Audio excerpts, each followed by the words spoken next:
In this problem, we'll solve an equation. We'll solve the equation 20x times x plus 2 times x minus 1 equals 5x cubed minus 24x minus 14x squared. Although this looks complicated, when we work through it step by step, we'll be able to solve it using techniques that we already know how to do.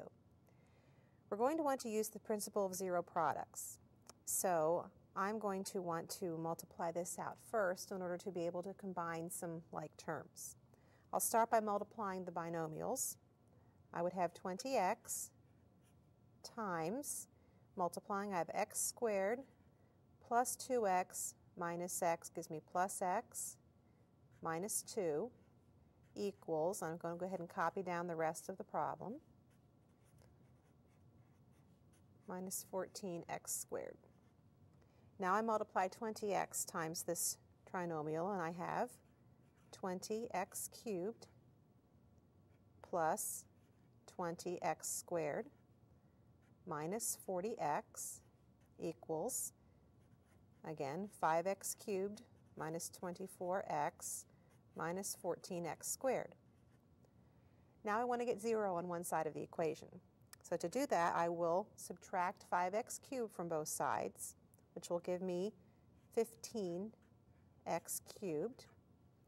I will add 24x to both sides. Negative 40x plus 24x will give me minus 16x.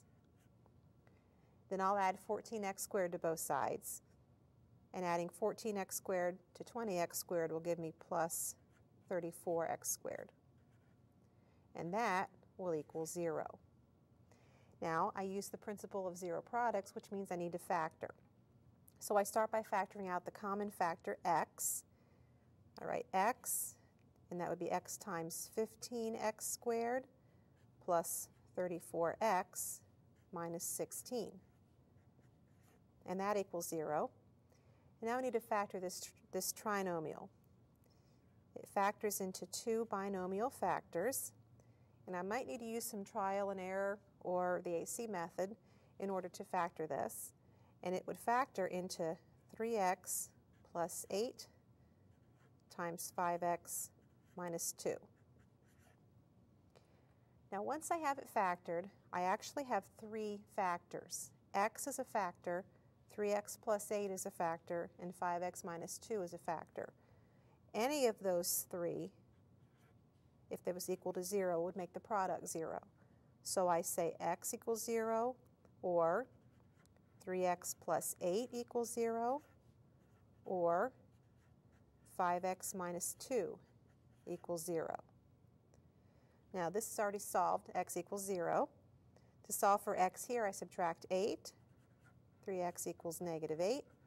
Divide by 3, x equals negative 8/3. And over here, to solve for x, I add 2 and divide both sides by 5.